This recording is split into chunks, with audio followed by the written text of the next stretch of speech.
점은 남자들은 마음 문을 열기가 조금 시간이 걸리는데 여자분들은 마음 문을 열기가 조금 시간이 덜 걸린다라고 하는 그런 차이점이 있어요.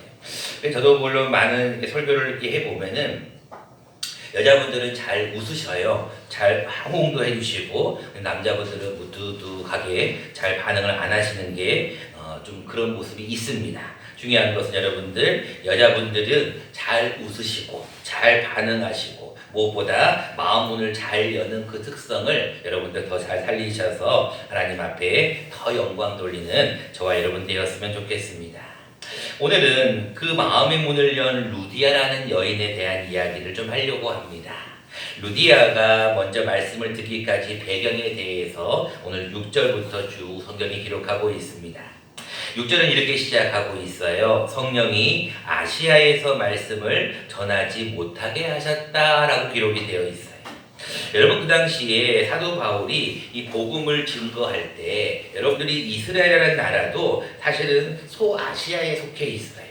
여러분, 요한계시록 1장 4절에도 보면은 요한이 아시아에 있는 7교회에 편지한다라고 하면서 대부분 아시아에 있는 곳부터 복음이 증거가 시작이 됩니다. 그래서 사실은 아시아에서 복음이 쭉 증거가 됐더라면 어쩌면 중국을 거쳐서 아마 대한민국도 좀 일찍 복음을 받지 않았을까 하는 그런 아쉬움도 있습니다. 그런데 그 당시에 나와 있는 6절에 나오는 부르기아나 갈라디아, 무시아가 다 이 소아시아에 있는 지역이에요. 이제 이 아시아 지역 가운데 7절 말씀에 보면 비두니아로 가려고 그랬잖아요. 이 비두니아는 굉장히 큰 도시를 얘기해요. 아시아 중에서도 좀 개발이 잘 돼 있는 번화가 있는 그런 도시를 얘기합니다.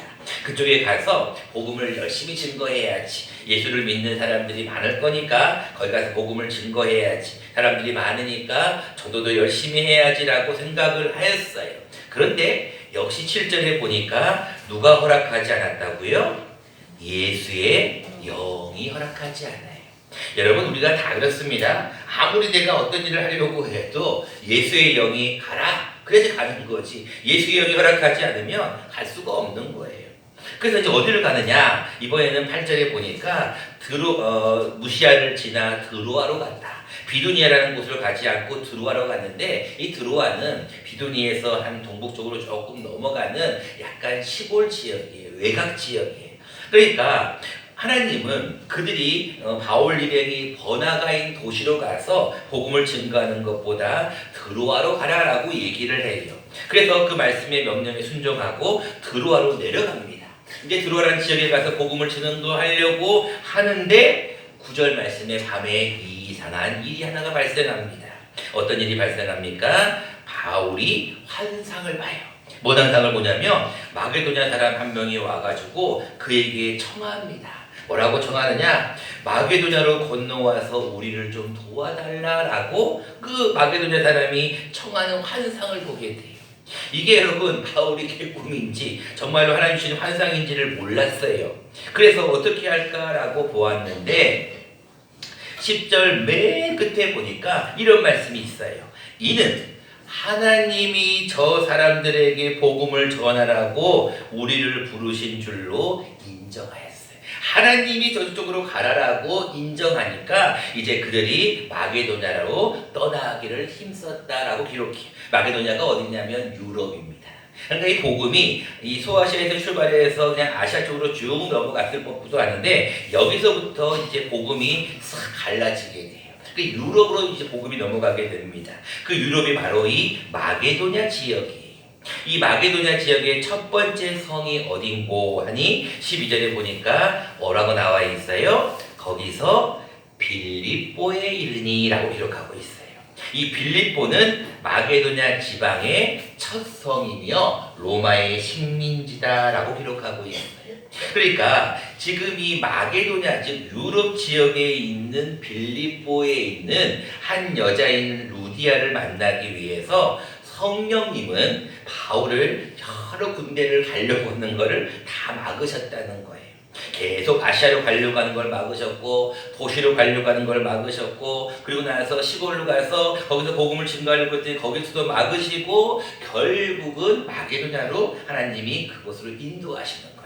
그 이유가 무엇인가? 바로 오늘 본문에 나와 있는 루디아라는 한 여인을 만나기 위해서 그래요. 이 루디아가 또 얼마나 특별했냐면 13절에 자세히 보면 그가 이제 안식일이 되어서 기도할 곳을 찾다가 어디를 가는가 문을 탁 열어보니까 문 밖에 뭐가 있었냐면 강가가 있었어요. 제가 볼 때는 이 강가를 아마 우리 말로 하면은 아마 또랑이 아닌가 생각해요. 여러분들이 옛날 여인들이 또랑에 모여서 빨래도 하고 머리도 감고 목욕도 하는 그런 곳이 있잖아요. 그런 강가에 누가 있었냐면 13절 맨 끝에 보니까 거기 앉아서 모인 누구에게 말을 했어요? 여자들이라고 기록하고 있어요. 그러니까 그 강가에는 많은 여자들이 거기 지금 모여 있었어요. 근데 그 중에서 딱 한 사람만이 바울의 말을 든 거예요. 그리고 딱 한 사람만이 바울에게 완전히 꽂혀버렸어요. 그 사람이 누구예요? 바로 루디아라는 여인이에요. 그러니까 다시 말하면 사도 바울이 이 루디아라는 한 여인을 만나기 위해서 얼마나 많은 과정들을 거쳐서 루디아를 만났는가 하는 거예요. 여러분들이 지금 영상을 하나 볼 건데 여러분들 이신행 여사라는 분이 나올 거예요. 이분이 1898년에 처음으로 복음을 받게 됩니다. 그래서 여인을 통해서 여전도회가 구성이 돼요. 여러분들 먼저 우리 총회에서 준비한 영상이니까 3분 40초짜리 영상입니다. 먼저 영상을 먼저 보고 말씀을 조금 이어서 하도록 하겠습니다. 다 같이 영상을 보겠습니다.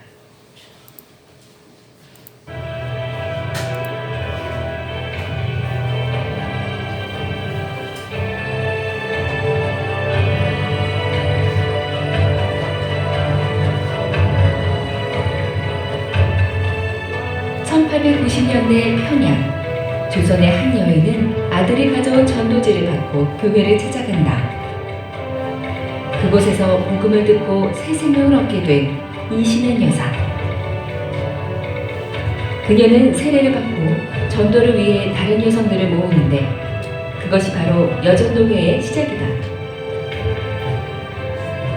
부인들은 밥을 지을 때마다 성미를 떼고 매주일 엽전을 모아 전도 비용을 마련해 여성들에게 복음을 전하고 가르쳤다.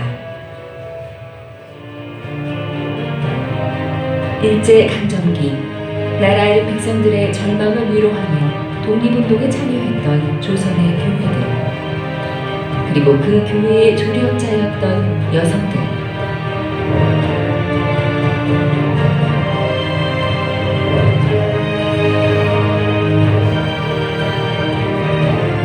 신사참배 거부운동을 하다 붙잡힌 여성들은 감옥에서 기도회를 열고 찬송을 부르며 핍박과 모진 고문을 믿음으로 이겨냈다. 역사의 어둠 속에서도 복음을 위해 연합하고 해외 첫 선교사를 파송하는데 중국 산둥 지역에 파송된 김순호 선교사는 특히 여성 신앙운동에 열정을 다했고 유창한 중국어로 집회를 인도할 때마다 회개와 구원의 은혜가 넘쳐났다. 김순호 선교사의 활동복을 들은 교단총회는 큰 박수로 격려하며 여전도회의 선교 정신을 기리는 뜻으로 매년 1월 셋째 주를 여전도회 주일로 정하게 된다.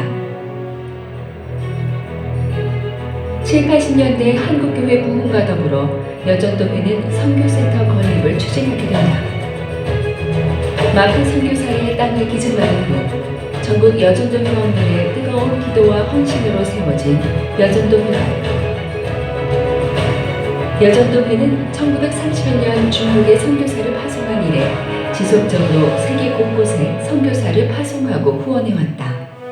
1972년 인도네시아로 파송한 김윤석 선교사. 그는 희망 유치원을 시작으로 초중고등학교를 세워 수많은 크리스천 리더를 키워냈고 40여 년이 지난 지금 이는 인도네시아를 이끄는 희망의 등불이 되고 있다. 2017년 현재 여전도회는 국내 자립대상 교회 16곳, 군선교지 11곳, 해외 29개국 42개 지역에 선교 사역을 지원하고 있다. 나라를 위해 복음을 위해 어머니의 마음으로 하나의 미랄이 되었던 여전도회. 그들은 이 땅의 역사가 되었다. 교회뿐 아니라 지역을 넘고 국경을 넘어 생명을 번지는 아름다운 열매가 되었다.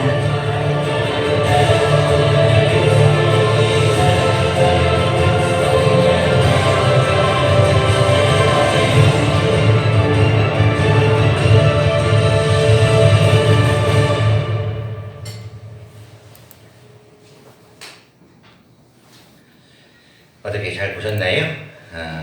아까 처음에 말씀드렸다시피 이 1898년 이신행 여사라고 하는 이 여인의 한 명이 여전도의 시작이었거든요. 지금은 정말로 우리 83주년 될 때까지 많은 여전도가 귀한 사업을 감당합니다.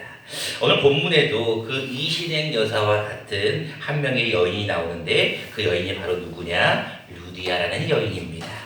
오늘은 루디아와 그의 집이 다 세례를 받고 또한 사도 바울을 초청하여서 함께 더 유숙하면서 말씀을 들었던 이 루디아와 그의 집이 어떻게 해서 그의 가정이 구원을 받았는지 두 가지 말씀을 함께 나누려고 합니다.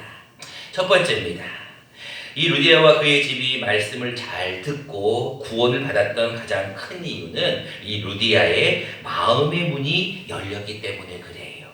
여러분, 가장 중요한 것은 우리의 마음이 중요해요. 여러분, 생명의 근원이 어디서 난다 그랬어요? 마음에서 난다 그랬어요. 무릇 지킬 만한 것보다 무엇을 더 지키라고요? 마음을 지키라. 생명의 근원이 여기서 나기 때문에 그래. 사람은 육신도 중요하지만 더 중요한 것이 이 마음이에요. 여러분, 마음의 문이 열리면 그때부터 은혜가 임하는 거예요. 근데 많은 사람들이 마음의 문을 열지 않아요. 그 이유가 뭔지 아세요? 누가 그거를 잡고 있으니까? 사탄이 그들의 마음을 잡고 있기 때문에 그래요. 많은 분들이 은혜를 받는 이유가 뭔지 아세요? 먼저는 마음의 문을 활짝 열기 때문에 하나님은 그에게 은혜를 주시는 거예요. 특별히 여러분들 오늘 본문 말씀을 잘 보세요. 13절 말씀에 여자들에게 다 얘기를 하는데 14절 말씀을 잘 보면 하나님을 섬기는 루디아라 하는 한 여자라고 얘기하고 있어요. 한 여자가 말을 듣고 있을 때 누가 그 마음을 열어주었어요? 성경 말씀을 잘 보면 본인이 아니면 주께서예요. 여러분, 마음을 여는 거는 내가 여는 거예요? 주께서 열어주시는 거예요? 주께서 열어주시는 거예요.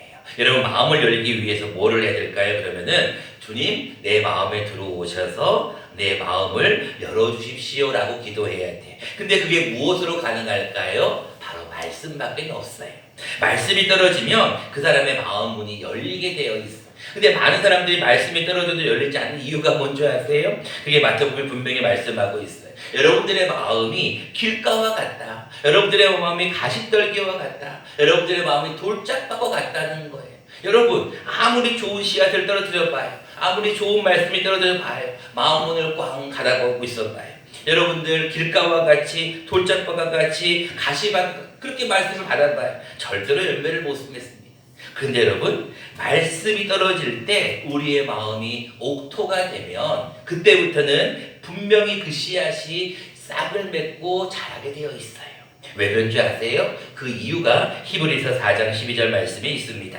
다 아는 말씀이니까 같이 한번 외워보겠습니다. 시작. 하나님의 말씀은 그러실 것 같았어요. 여러분들 한 분만 읽으시는 것 같아서 준비했습니다. 같이 한번 읽어보겠습니다. 자막 넘겨주시고 시작. 하나님의 말씀은 살아있고 활력이 있어 좌우의 날선 어떤 검보다도 예리하여 혼과 영과 및 관절과 골수를 찔러 쪼개기까지 하며 또 마음의 생각과 뜻을 판단하나니. 아멘. 여러분, 하나님의 말씀은 뭐하다고요? 살아있어요. 하나님의 말씀은 뭐가 있어요? 활력이 있어요. 옛날에 운동력이라고 나와 있죠. 하나님의 말씀은 가만히 있는 게 아니에요. 막 움직여요. 여러분들 지금 말씀을 듣고 있는데 어떤 분들은 아유, 말씀 언제 끝나나 이런 분들도 계셔요. 왜 그걸 제가 아는 줄 아세요? 말씀은 살아있기 때문에요. 말씀을 증거하는 자들은요, 그게 보여요. 근데 어떤 분들은 눈이 막 살아있고 말씀을 받아들이기 열심인 분들도 있어요. 그런 분들 제가 느껴요. 중요한 것은 어떤 마음이든 간에 말씀은 살아있어요. 그래서 움직인다니까요. 어떻게 움직이냐면 좌우의 날선 어떤 검보다도 예리해요. 날카롭다는 거예요. 정말로 민감해요. 그래서 말씀이 떨어질 때는 어떤 누구든지 혼과 영이 찔려집니다. 혼과 영이 움직이게 돼요. 혼과 영만 움직이는 줄 아세요? 맨 끝에 뭐라고 말씀하고 있어요? 마음의 생각과 뜻을 판단해요. 제가 제일 중요한 게 뭐라고 그랬어요? 마음이라고 그랬죠. 여러분, 마음을 여는 건 누가 하시는 거예요? 결국은 말씀이 하시는 거예요. 그래서 여러분들도요, 제일 저는 좀 답답할 때가 그럴 때, 교회를 나갈 때, 예배를 드릴 때 제일 중요한 거는 우리의 마음문이 열려야 되는데 안 열리는 분들이 있어요. 우리 교회는 안 그래요. 우리 교회는 기도할 때나 말씀 끝날 때 다들 아멘을 잘 하시잖아요. 근데 어느 교회 가면요, 얼굴 표정부터 마음이 안 움직이는 분들이 너무나 많아. 그런데 하나님의 말씀을 듣게 되면은요, 움직이게 돼 있다니까요. 근데 그게 사탄이 자꾸 막아요. 그래서 여러분들을 길가와 같이 돌짝밭과 같이 가시떨기와 같이 여러분들을 막 만들어버려요. 그러니까 마음이 탁 굳어가지고 벌써 예배를 드려도 아무런 변화가 없는 거예요. 근데 마음이 열리게 되면 말씀이 떨어지게 되고 마음만 열리게 되면 그 사람은 변화가 돼 있어요. 여러분들이 하나님의 말씀을 들을 때 왜 은혜가 되는 줄 아세요? 말씀을 들고 예배를 들고 난 마음이 왜 뜨거워지는지 아세요? 왜 마음에 감사가 넘치는 줄 아세요? 예배를 들고 난 마음이 왜 기쁨이 회복되는 줄 아세요? 예배를 들고 마음이 왜 평안이 되는 줄 아세요? 그게 누가 하는 일인 줄 아세요? 하나님이 하시는 거예요. 그래서 말씀은 떨어질 때 여러분들은 마음만 열면 돼. 마음만 열면 여러분들은 말씀이 들어가게 돼 있어요. 근데 나는 어떤 일이 있어도 말씀을 안 들을 거야. 그런 분들은 줘라. 그런 분들은 딴 생각을 해. 그런 분들은 자기의 어떤 생각으로 예배를 드린다는 거예요. 여러분들, 가장 중요한 첫 번째 루디아와 그의 집이 구원받을 수 있었던 것은 마음의 문이 열렸기 때문에 그래요. 두 번째입니다. 이제 마음의 문이 열리면 무엇을 해야 되냐면, 네, 나 마음 문이 열렸어요. 저도 마음이 열렸으니까 괜찮아요. 끝? 아니에요. 마음의 문이 열리면 뭐를 해야 되냐면 행동을 하셔야 돼요. 본문을 잘 한번 보세요. 14절 말씀에 주께서 그 마음을 열어주셨어요. 그러니까 그 다음에 14절 맨 끝에 뭐라고 나와 있어요? 그 루디아가 바울의 말을 뭐하게 하신지라 따르게 하셨어요. 그러니까 여러분 보세요. 마음문이 딱 열리니까 그 다음부터 뭐를 한다고요? 바울의 말을 따르게 한다는 말이에요. 바울이 그냥 사람의 말이 아니었겠죠. 하나님의 말씀으로 받고 따른 거예요. 그래서 두 가지 행동을 보입니다. 15절에 뭐라고 나와 있어요? 맨 처음에 그와 그의 집이 세례를 받는 거예요. 두 번째, 그것으로 끝난 것이 아니에요. 제발 바울 선생님, 우리 집에 좀 들어와서 유해 주십시오. 무슨 얘기? 자기 집으로 초대하는 거예요. 왜 그랬을까요? 두 가지가 있겠죠. 하나는 말씀을 더 듣고 싶으니까, 더 말씀을 더 깊이 연구하고 싶으니까, 또 한 가지는 사도 바울을 대접하고 싶으니까. 르와 대략이 자주 옷감 장사니까 그래도 조금은 돈을 벌었을 거 아니에요. 장사를 하니까. 그래서 대접하려고 하는 거예요. 그래서 주의 종을 잘 대접하고 말씀을 들으려고 하는 그의 행동을 보고 사도 바울은 그 가정이, 그의 집이 구원을 받았다라고 하는 거예요. 여러분, 이번 주 토요일이 무슨 날인지 여러분 다 아시죠? 토요일이 무슨 날인가요? 네, 설이에요. 여러분들 더도 말고 덜도 말고는 추석이지만 설도 우리나라에 굉장히 좋은 고유 명절이죠. 설날 때 여러분들이 또 분명히 세배를 하실 거고 또 분명히 좋은 시간들을 가질 텐데, 설은 뭐 하는 날이에요? 저는 가장 중요한 날이 설에 해야 될 일은 바로 10절에 나와 있다고 이렇게 생각해요. 10절 말씀을 우리가 같이 한번 읽어보면 좋겠어요. 우리 10절 말씀이 오늘의 가장 중요한 핵심입니다. 같이 한번 한 목소리로 읽어보겠습니다. 시작. 바울이 그 환상을 보았을 때 우리가 곧 마게도냐로 떠나기를 힘쓰니 이는 하나님이 저 사람들에게 복음을 전하라고 우리를 부르신 줄로 인정함이러라. 아멘. 여러분, 설날 때 왜 사람을 만나요? 왜 자녀를 만나고 손주들을 만나고 왜 이웃 친척을 만나고 왜 모든 사람들에게 만나서 세배하고 그렇게 인사해요? 좋은 시간 가지려고요? 떡국 드시려고요? 한 살 더 드셨다는 거 알리려고요? 물론 그것도 될 수 있죠. 그런데 오늘 본문은 뭐라고 얘기하고 있어요? 맨 끝에 이는 하나님이 저 사람들에게 복음을 전하라고 우리를 부르셨어요. 여전도 회원 여러분들 하나님 왜 부르셨어요? 하나님이 여러분들을 이신영 여사와 같이 맨 처음으로 부르셨나요? 여러분들 처음으로 이런 예수님 믿는 건가요? 아니잖아요. 여러분 주위에 수많은 여전도 회원들이 많아요. 우리 교회도 그렇습니다. 그런데 여러분들 왜 여전도 회원이 되었습니까? 저는 여전도라는 말을 어저께 계속 묵상했어요. 왜 여전도회라고 할까? 왜 남자는 남선교회라고 할까? 참 어저께 생각을 많이 했어요. 왜 여전도? 가만히 생각해 보니까 이 본문에 나와 있더라고요. 하나님이 저 사람들에게 무엇을 전하라고요? 복음을 전하라. 뭐 하라고? 전도하라고 하는 거예요. 하나님이 저 사람들에게 복음을 전하라고 여전도의 주의를 삼으시고 설날을 우리에게 허락하셨다는 거예요. 여러분 2020년도에 특별히 우리 유천교회가 희년을 맞이하여서 우리가 전도에 대한 열심을 가지고 지금 노력하고 있어요. 이제 중요한 건 이번 설 기간 동안에도 하나님이 저 사람들에게 우리의 자식들이든 우리의 부모들이든 우리의 손주들이든 우리의 이웃들이든 친척들이든 제가 지난주 말씀을 드렸잖아요. 전도는 여러분들의 몫이 아니라니까요. 여러분들이 열심히 전한다고 해서 그들이 교회 나오는 건 아니에요. 결과는 하나님이 하시는 거예요. 중요한 건 우리는 뭐를 해야 돼요? 전파하는 거예요. 전하는 거예요. 듣든 안 듣든 때를 얻든 못 얻든 항상 힘쓸 게 뭐예요? 복음을 증거하는 거예요. 여전도라는 거는 다른 데가 아니에요. 여전들이 모여서 뭐 하는 게 아니라 전도하라고 여전도회를 세우신 줄로 믿습니다. 이제 말씀을 맺고자 합니다.